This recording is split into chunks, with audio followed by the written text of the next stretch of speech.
नमस्कार, मॅक्स महाराष्ट्रामध्ये तुमचं सर्वांचं स्वागत. मी संतोष सोनवणे. देशभर केंद्रीय नवीन कृषी कायदा जो पारित झालेला आहे त्याला संपूर्णपणे विरोध होताना दिसतोय. खास करून हरियाणा, पंजाब, उत्तर भारतात मोठ्या प्रमाणात विरोध होताना दिसतोय.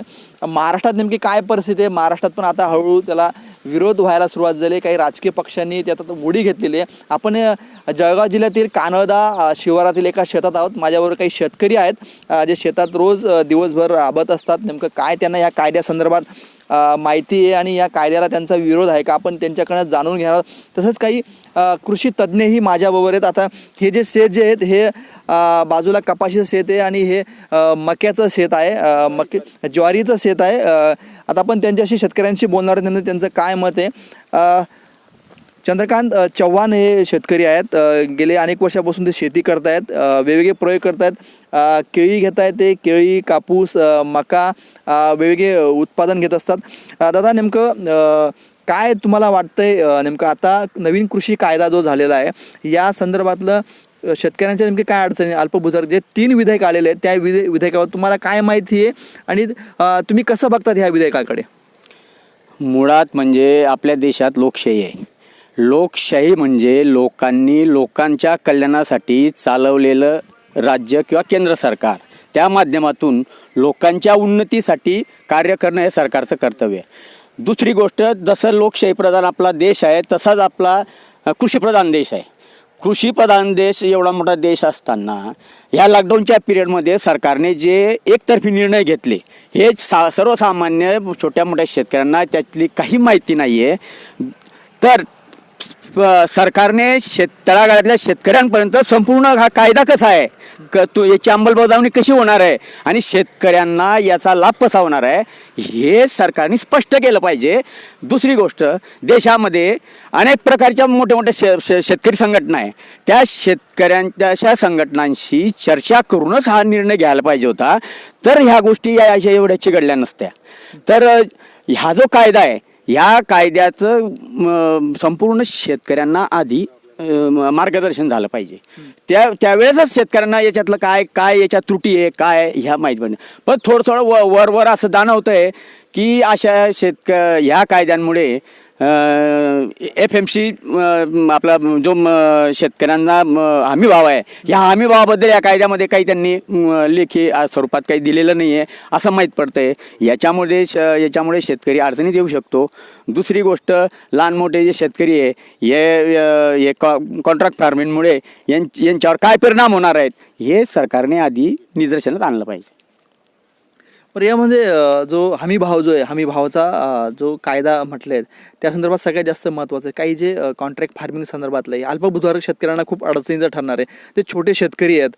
काही नियम चांगले जर असले तर काही ज्या अटी शर्ती ह्या शेतकऱ्यांना आणि काही मोठे व्यापाऱ्यांना घशात जातील असं काही शेतकऱ्यांचं अशी भीती वाटते. तुम्हाला काय वाटते या संदर्भात?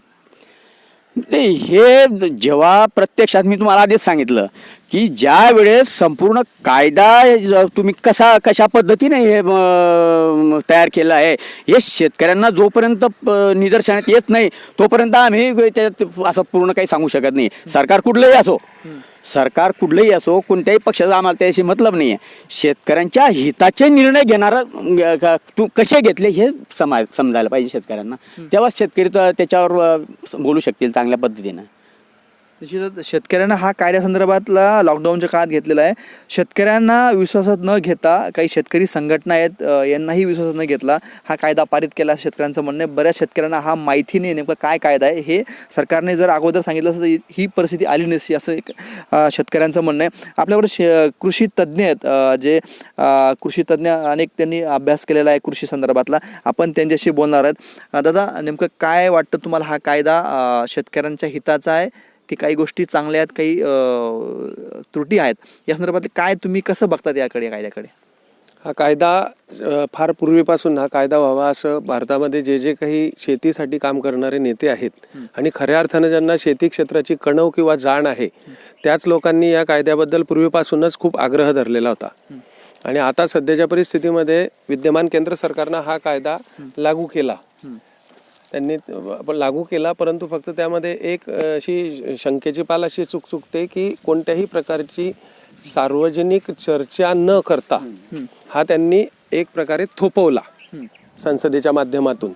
हे एक महत्त्वाची गोष्ट. आणि दुसरी महत्त्वाची गोष्ट अशी की ह्या कायद्यामध्ये जे काही त्यांनी शेतकरी हिताचे निर्णय सांगितलेले आहेत, ते हिताच्या निर्णयाच्या दुसरी बाजू अशी आहे की किमान आधारभूत किंमत ही जी सांगितलेली आहे हिचं संरक्षण दिलेलं आहे, परंतु किमान आधारभूत किमतीनं खरेदी करण्याच्या ठिकाणी ज्या वेळेला खरेदी केंद्र असतं, एक शेतकरी म्हणून त्या ठिकाणी ज्या वेळेला आम्ही माल स्वतः घेऊन जातो, गाडी, बैल, ट्रॅक्टर किंवा अजून कोणत्या वाहनानं, त्या ठिकाणी जो माल विक्रीची जी काही एक आम्हाला आनंद मिळायला पाहिजे किंवा एक सहजासहजी होणारी प्रक्रिया जाणवली पाहिजे, तसं न होता त्या ठिकाणी असलेले धनदांडग यांचे हस्तक किंवा राजकारण्यांचे हस्तक, यामुळे तिथली प्रक्रिया इतकी क्लिष्ट, इतकी भ्रष्ट झालेली आहे की असं वाटतं की नको तिथं माल विकायलाही जायला नको आणि तिथलं तोंडही बघायची इच्छा होत नाही, इतका भ्रष्टाचार त्या ठिकाणी होतो. मग अशा वेळेला यांनी सांगितलेलं आहे की तुम्ही खाजगी क्षेत्रामधले जे लोक आहेत, ते खाजगी क्षेत्रातले लोक आम्ही उभे करतो आहे, पर्यायी व्यवस्था उभी करतोय, त्या पर्यायी व्यवस्थेमध्ये तुम्ही द्या, तुमचं याच्यातून कल्याण होईल. परंतु पर्यायी व्यवस्थेचा हा अनुभव जो आहे, हा पर्यायी व्यवस्थेचा अनुभव हा सरळ फक्त नफ्यासाठीचा आहे आतापर्यंतचा. जो कोणी खाजगी गुंतवणूकदार आहे तो फक्त नफ्यासाठी कृती करतो. त्याच्या डोक्यामध्ये शेतकरी हित किंवा शेतकरी कल्याण हा मुद्दा त्याच्या डोक्यामध्ये, त्याच्या खिसगंटीतही नसतो, असा आमचा पूर्वानुभव आहे. परंतु आता सध्याच्या परिस्थितीमध्ये केंद्र सरकार म्हणत आहे की तुम्हाला याच्यातून चांगला फायदा मिळेल, परंतु सध्याच्या 2-3 घटना अशा आहेत की किमान आधारभूत किमतीनुसार 1800 रुपये क्विंटलनं जी खरेदी सरकार जाहीर करते, त्याची प्रत्यक्ष बाजारपेठेमध्ये 800 रुपये क्विंटलनं आम्हाला तो माल विकावा लागतो. एवढी ही यंत्रणा किडकी, सडकी, कुचकी आणि नियंत्रणाच्या बाहेर या लोकांची गेलेली आहे. तर मग त्या आधारभूत किमतीचा आमच्या दृष्टीने काही त्याचा उपयोगच ठरत नाही, ते निष्काम ठरते ना. हा एक मुद्दा आहे. आणि दुसरं की जो खाजगी क्षेत्रामधले लोक यांना पुढे आणायचे, गुंतवणूक झाली पाहिजे या मताचे आम्ही आहे की शेती क्षेत्रात गुंतवणूकदार पुढे येत आहे, ही चांगली गोष्ट आहे.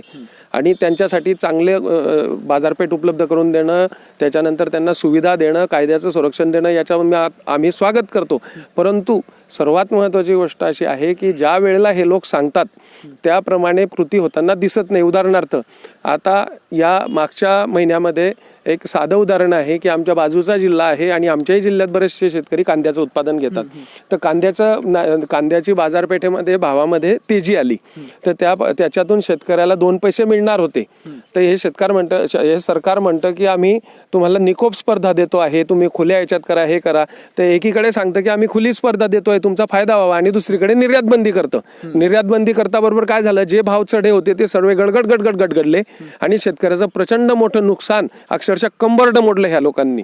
मग अशी जर परिस्थिती असेल की तुम्ही कथनी आणि करणी मधला जो फरक आहे हा जर असा दिसत असेल आम्हाला, त्याच्यातून जर शेतकऱ्याचं कंबरडच मोडणार असेल, तर मग हा कायदा आमच्या फायद्याचा आहे असं सकृतदर्शनी आम्हाला विश्वास वाटत नाही, जरी ते सांगत असले तरी. हा एक मुद्दा. आणि दुसरा मुद्दा की खाजगी क्षेत्रातले ज्या लोकांना यांनी सांगितलं आहे की बाबा मोठमोठे साठे आम्ही करण्याची यांना परवानगी देत आहोत, मग त्यानंतर तुम्हाला ते मोठी खरेदी करतील. परंतु याच्यात अडचण अशी आहे की ज्या वेळेला भारतामध्ये मोठी साठेबाज म्हणजे भांडवलदारांनी साठा केलेला आहे, तर तो साठा केलेला कधी असं लक्षात आलं नाही की तो लोकहितासाठी किंवा रास्त भावामध्ये विकला जाईल. तो एक तर जास्त भावामध्ये विकला जाईल किंवा इतक्या जास्त भावामध्ये विकला जाईल की आपले डोळे पांढरे होतील एवढ्या जास्त भावामध्ये विकणारे हे लोक आहेत. त्यामुळे ती व्यवस्था सक्सेस होईल आणि राजकारण्यांची त्यांच्यावर अंकुश राहील अशी परिस्थिती तीळमात्र दिसत नाही. कारण शेतकऱ्यांशी असलेले लागेबांध्यांपेक्षा राजकारण्यांचे आणि व्यापाऱ्यांचे लागेबांधे हे फार घनिष्ठ आणि अर्थपूर्ण असतात. त्याच्यामुळे त्याच्यामध्ये शेतकरी टिकणार नाही. खूप महत्त्वाचा मुद्दा सांगितला, कारण राजकारण लोकांचे, शेतकऱ्यांचे फक्त निवडणुकीपुरताच त्यांचे संबंध असतात, मात्र व्यापाऱ्यांशी यांचे लागेबांधे जास्त असतात. त्याच्यामुळे राजकीय पक्षही याच्यात दोषी आहेत असं कृषी तज्ज्ञांचं म्हणणं आहे. आपल्याबरोबर दुसरे जे त्यांचं कृषीचे ज्ञान आहे ते बरेच कृषीची डिग्री त्यांनी घेतली, तसंच कृषी केंद्रही चालवतात, जे शेतकरी त्यांच्याकडे काही बियाणं घ्यायला येतात ते आपल्याबरोबर आहेत. काय म्हणाल तुम्ही ह्या कायद्यासंदर्भात? जे नवीन जो कायदा आला आहे, तुम्हाला काय वाटतं, हा कायदा शेतकऱ्यांच्या हिताचा आहे? जे आंदोलन होते त्याबद्दल तुमचं काय मत आहे? कारण तुम्ही रोज शेतकऱ्यांशी तुमचं चर्चा होत असते, बोलणं होत असते, काय वाटतं तुम्हाला? नाही, कायदा बरोबर आहे, पण कायद्याची अंमलबजावणी पूर्ण झाली पाहिजे. आज जो खरेदी करतात गव्हर्नमेंट जे रेट डिक्लेअर करतात त्या रेटनुसार माल खरेदी होत नाही. जर हमीभावापेक्षा कोणी कमी घेत असेल तर त्याला तो अपराध ठरला पाहिजे.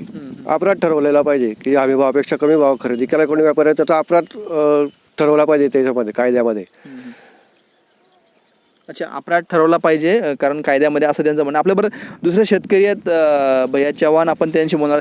काय वाटतं हा कायद्यासंदर्भात तुम्हाला थोडक्यात नेमकं तुम्ही कसं बघताय कायद्याकडे? शासनामध्ये बरेचसे राजकारणी लोक जे आहेत ते शेतकरी आहेत. त्यांनी शेतकऱ्याच्या हिताचा निर्णय घेतला पाहिजे. शेतकऱ्याला भाव कसा मिळेल चांगला हा विषय केला पाहिजे. त्याच्या राजकारण करता आपला शेतकरी हा चांगला जगला पाहिजे हा विषय केला पाहिजे.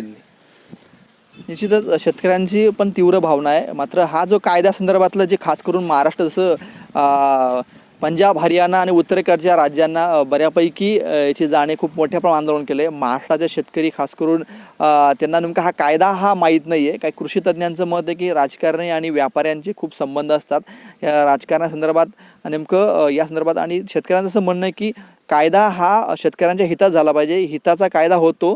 सर्वात महत्त्वाचं दुसरं असं आहे की जो हमी भाव दिला जातो तो आजही हमी भाव कापसाला 5800 रुपये भाव आहे. मात्र तो 5800 रुपये भाव मिळत नाही आहे, कुठेतरी फक्त 4200-8500पर्यंत भाव मिळतो असंही निदर्शन येतो. यामुळे कुठेतरी या कडक कायदा केला पाहिजे जेणेकरून शेतकऱ्यांना त्याचा फायदा होईल.